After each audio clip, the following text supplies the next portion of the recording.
Hello दोस्तों, आप सभी का स्वागत है मेरे यूट्यूब चैनल में। आज की कहानी है उसकी बाहों में भाग 9। कुछ दूर जाने के बाद अब पकिया और बंटी ने अपनी जीत की खुशी मनानी शुरू कर दी और तभी अचानक पकिया ने ट्रक में एक जोरदार ब्रेक लगा दिया, जिसकी वजह से उन दोनों का सिर डैशबोर्ड से लगा। अब बंटी ने पकिया की तरफ देखकर गुस्से में कहा, ये पागल है क्या? ऐसे ब्रेक कौन लगाता है? मेरा तो सिर फूटते फूटते बचा।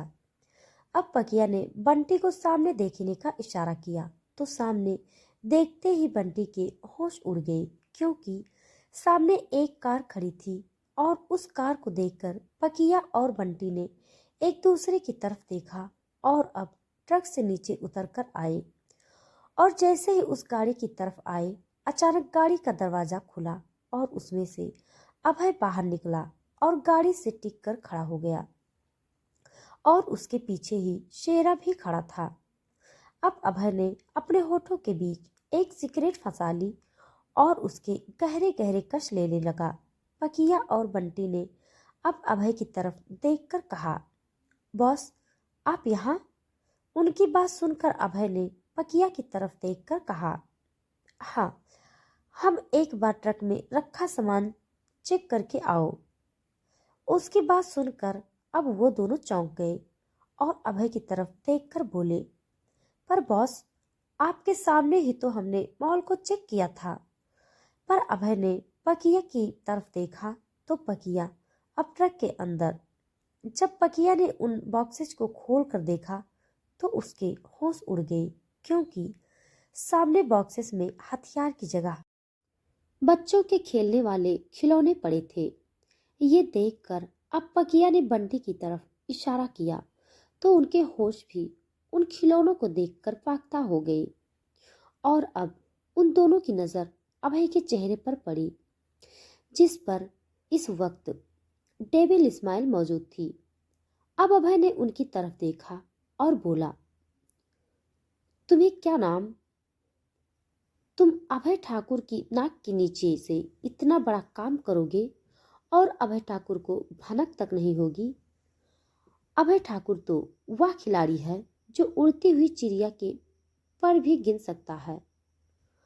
अब पक्की और बंटी के चेहरे पर डर झलकने लगा और अब वो दोनों अभय के पैरों में गिर गए और गिड़गिड़ाने लगे, क्योंकि वो जान गए थे कि अभय अब सब कुछ जान चुका है और अब उन लोगों की मौत तय है। और अगर अभय ने उन्हें इसी वक्त नहीं मारा तो जब उन दोनों को अगर टॉर्चर रूम में ले जाया गया तो उन्हें मौत से भी बदतर सजा मिलेगी, जो उन्हें न जीने देगी और न ही मरने। अभय ने शेरा की तरफ देखा तो अब शेरा आगे आया और उन दोनों को उनके बालों से पकड़कर खींचते हुए वहां से ले गया और वो लोग अभय से अपनी मौत की भीख मांगने लगे।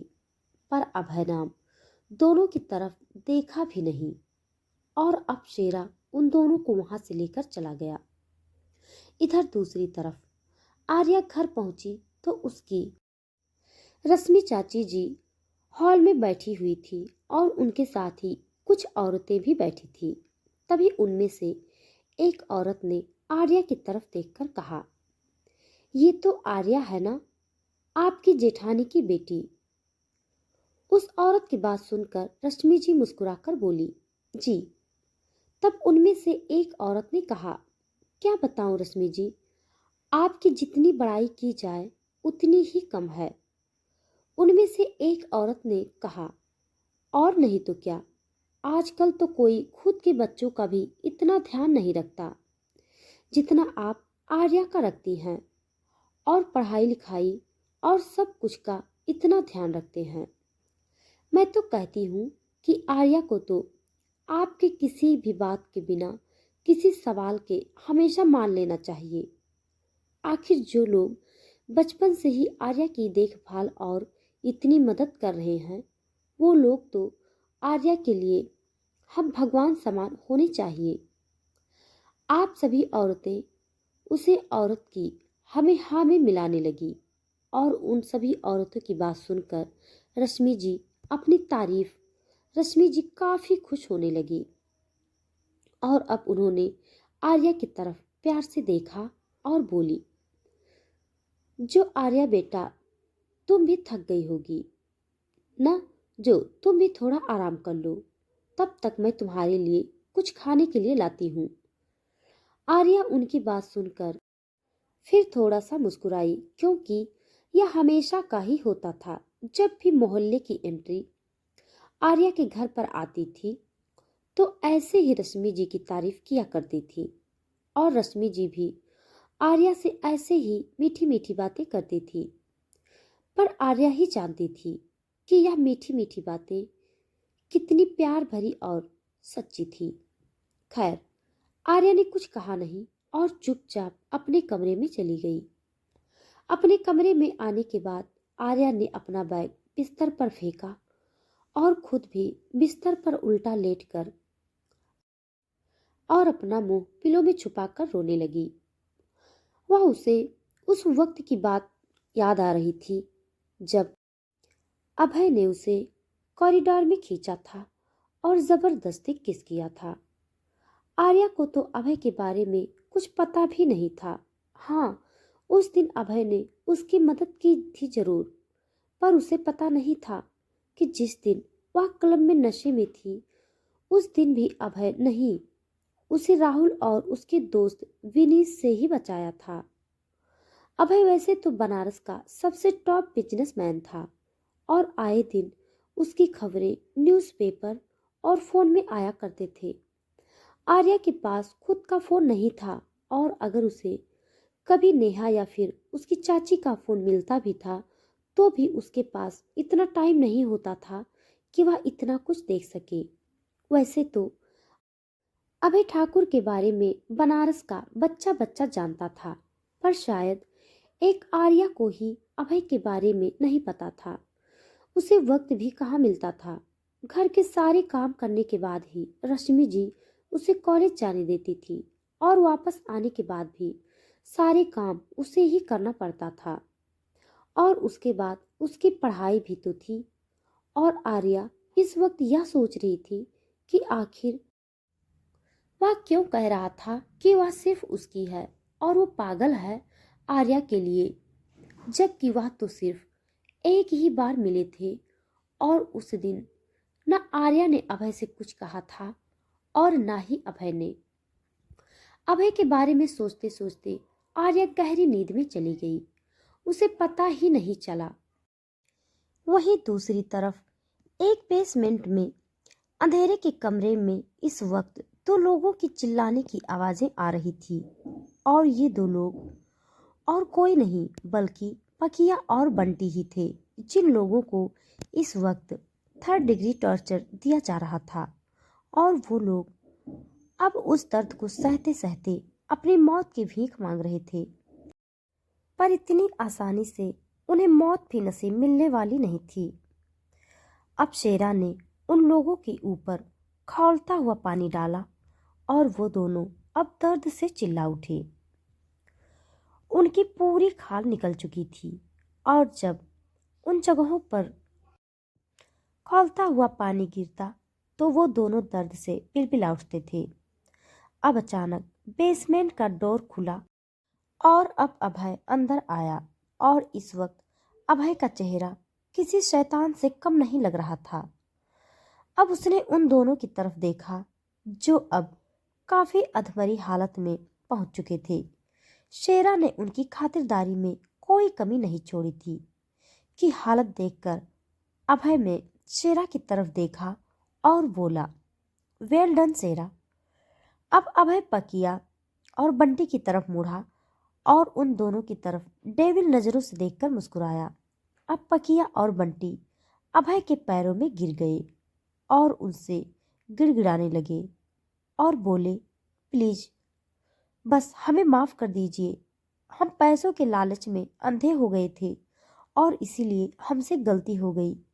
अब मैं उन दोनों की तरफ देखा और बोला, गलती और गुनाह दोनों हुआ है। तुम लोगों से गलती यह हुई कि तुमने अभय ठाकुर से गद्दारी करने की सोची और गुनाह यह हुआ कि मेरे सामने ही तुम लोगों ने मुझे चकमा दे दिया, पर अभय ठाकुर की सोच तक पहुंच पाना बहुत मुश्किल है। अब मैं अपनी शर्ट की स्लीव्स मोड़ी और अभय ने उन दोनों के गालों पर एक एक तमाचा जड़ दिया और अप्सरा की तरफ देखकर बोला, इनका ऐसा हाल करो यह लोग मौत के लिए तरस उठें। लेकिन ध्यान रहे, अगर यह लोग मौत भी मांगे तो इन्हें मौत भी नसीब नहीं होनी चाहिए। अभय की बात सुनकर शेरा ने अपना सर हाँ में हिलाया और इसके बाद अभय वहां से चला गया। और अब वहां पकिया और बंटी की चीखें काफी तेज हो चुकी थी। वहीं दूसरी तरफ एक बड़े से आलीशान कमरे के किंग साइड बेड पर इस वक्त एक लड़की सो रही थी और उस लड़की को देखने पर यह सब पता चल रहा था कि वह लड़की बेहोश है। धीरे धीरे अब उस लड़की के शरीर में हरकत होने लगी और अब वह लड़की होश में आने लगी थी। और वह इस समय आने के बाद वह लड़की अचानक चिल्लाती हुई उठी तो खुद को उसे कमरे में देखकर वह हैरान रह गई। पहले तुमसे कुछ समझ में नहीं आया, पर अचानक कमरे का दरवाजा खुला और निर्भय अंदर आया और अब उसने लड़की की तरफ देखकर कहा, कैसी हो आर्या? आने में कोई दिक्कत तो नहीं हुई? उसकी बात सुनकर आर्या ने उसकी तरफ गुस्से से देखा और बोली, आप कौन हैं और यहाँ कैसे आए? और मैं इस वक्त हूँ कहाँ? मैं तो फ्लैशबैक। आर्या इस वक्त कॉलेज जाने के लिए अपने घर के बाहर टैक्सी का इंतजार कर रही थी। तभी अचानक उसके सामने एक कार आकर रुकी और आर्या कुछ समझ पाती इससे पहले ही किसी ने दरवाजा खोलकर उसे अंदर खींच लिया और आर्या भी उस शख्स की तरफ देख पाती उससे पहले ही उस शख्स ने आर्या को बेहोश कर दिया। प्रेजेंट। मैं आर्या अभी भी गुस्से से निर्भय की तरफ देख रही थी। तभी अचानक निर्भय ने किसी को अंदर बुलाया तो दो सर्वेंट अपने हाथ में शादी का जोड़ा और श्रृंगार का सामान लेकर खड़े थे और आर्या इन चीजों को देखकर हैरान रह गई। और अब वह बेड से उठकर निर्भय के पास आकर बोली, क्या है यह सब? शादी का जोड़ा और मेकअप का सामान, निर्भय ने आर्या की तरफ देखकर कहा। तो आर्या गुस्से से चिल्लाई, व्हाट? आर्या ने अब निर्भय की तरफ देखा और उसे देखकर बोली, देखिए प्लीज, मुझे समझ में नहीं आ रहा है कि आप क्या बोल रहे हैं। प्लीज मुझे यहाँ से जाने दीजिए। मैं आपको नहीं जानती और ना ही मैं आपसे कभी मिली हूँ। इतना कहकर आर्या जैसे ही आगे जाने के लिए मुड़ी, उससे पहले ही निर्भय ने उसका रास्ता रोक दिया और खुद उसकी तरफ देखकर बोला, आप कहीं नहीं जा सकती। निर्भय की बात सुनकर अब आर्या ने उसके साथ गुस्से से उसकी तरफ देखा और बोली, क्यों नहीं जा सकती? और मैं भी देखती हूँ मुझे यहाँ से जाने से कौन रोक सकता है। तभी अचानक निर्भय ने उसकी तरफ देखकर बोला, सोच लीजिए, कहीं आपके यहाँ जाने की कीमत किसी और को अपनी जान देकर ना चुकानी पड़े।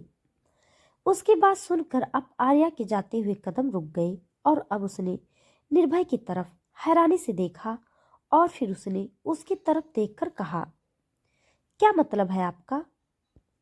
मेरा मतलब जानने के लिए आपको यह चीज पहनकर नीचे आना होगा। निर्भय ने आर्या की तरफ देखकर कहा। तो आर्या ने उसकी तरफ मुझे सुबह और बोली, आप समझते क्यों नहीं? और इस शादी के जोड़े का क्या मतलब है? उसके लिए तो आपको नीचे हॉल में आना पड़ेगा। निर्भय ने आर्या की तरफ मुस्कुराते हुए कहा और फिर वहां से नीचे चला गया। अब आर्या ने उन सर्वेंट की तरफ फ्रस्ट्रेशन से देखा और फिर उनके हाथों से सामान लेकर वॉशरूम में चली गई। और कुछ ही देर में आर्या जल्दी से तैयार होकर नीचे हॉल में आई तो नीचे नज़ारा देखकर उसके होश उड़ गए, क्योंकि नीचे हॉल में एक तरफ शादी का मंडप लगा था और दूसरी तरफ विहान को एक चेयर पर बंद करके रखा गया था और वह इस वक्त बेहोश था। और उसे यहाँ देखकर आर्या हैरान रह गई और अब उसकी तरफ जाने लगी। तभी अचानक किसी ने आर्या की कलाई को पकड़कर एक झटके में अपनी तरफ खींच लिया। तो आर्या की पीठ उस इंसान के सीने से लग गई और उसके कान से अपने होठ लगाकर बोला, कैसी हो स्वीट हार्ट। तो उसकी आवाज सुनकर आर्या हैरान रह गई और अब उस शख्स की तरफ मुड़ी तो वहां इस वक्त अभय खड़ा था। और अभय को यहाँ देखकर आर्या हैरान रह गई, पर अब अचानक उसे सब कुछ समझ में आने लगा। अभय ने आर्या को ऊपर से लेकर नीचे तक देखा और उसे देखकर तिरछा मुस्कुराया।